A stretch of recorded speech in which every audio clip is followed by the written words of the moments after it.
here today to tell you about an accident that occurred February 19th of 2012 that almost took my son's life. My name's Clayton Knapp, and on February 19th of 2012, I was involved in a car wreck. Well, I heard the roar of the truck, and I thought, man, this guy's flying. This guy's flying. So I was driving home, and I lost control of the truck I had and ran off the side of the road. There was about a 90-degree curve. He was traveling in one direction, hit a tree going about 85 miles an hour. The truck went up into the air. All of us were home, which is unusual. We were in the living room watching television. Pow! Lights go off, we lose power, and like I say, just the impact. We felt a shudder. Our house is a brick house in Cedar, and it moved everybody. All of a sudden, we heard a big boom, and our lights went out. I'm Melissa Knapp, Clayton's mother, and I was sitting at our kitchen table, and I said, I hope it wasn't Clayton. So I picked up my phone, and I started calling, and he wouldn't answer. I remember thinking somebody's been hurt really bad.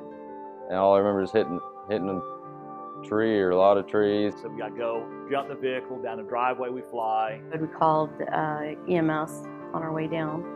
Debris everywhere. I mean, you would have thought a tornado went through there. The front end was all the way under the cab. I mean, you could tell it was a hard impact. And all I saw was his truck. It was surrounded in smoke kind of in the front end. We got there, all you could see was just smoke and the truck and just trees everywhere. I kind of just took my little flashlight and went to the bottom of the hill and was waving people on. And one of the guys had stopped and asked who it was.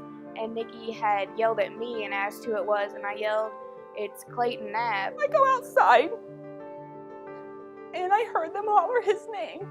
And I come back in, and I told my husband, I said, they just hollered Clayton's name. I'm going down there.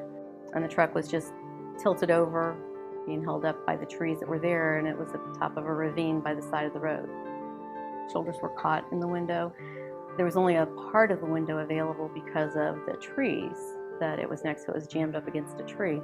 There was no room at all for anybody to stand on that ravine. Tom Pahl, he got on the side of the truck, the driver's door, and he held on to Clayton. I was just a muscle. Yeah, I was a muscle, no, not the brains.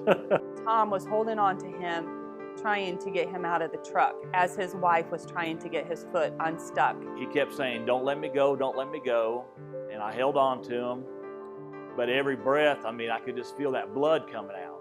He had a massive hole in his side. I mean, it was nasty. My main focus was getting him untrapped.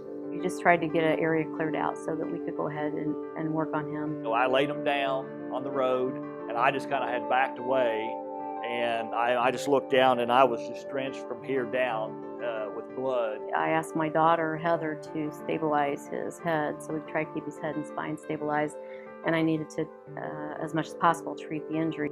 Mom just automatically went into super mom mode and started assessing where all of his injuries. When it comes to tight situations, she will always take control and always do her best to do what she can help. Everybody just kind of synced. There was nothing that we needed to do that wasn't being done. Nicole, my youngest daughter, was taking care of traffic. Heather was stabilizing the head. Tom was holding the legs. I was treating him. I was holding his hand and as well as his head, and just kept talking to him so he could stay awake.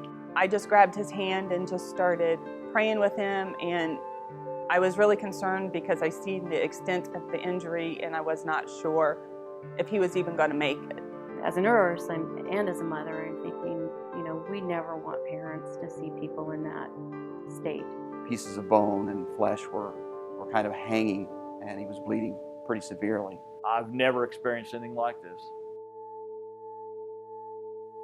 After that, I just remember kind of waking up in the hospital, and they told me I shattered my hip. I remember that we got a card in the mail from his family, and the parents saying, "How do you thank somebody for giving you your child's life back?" Everybody doubts themselves at some point, but you never really know how strong you actually are until that's the only option you have. But I will always be ever grateful for them for going out of their way for somebody they didn't have to. My name's Deb Pahl.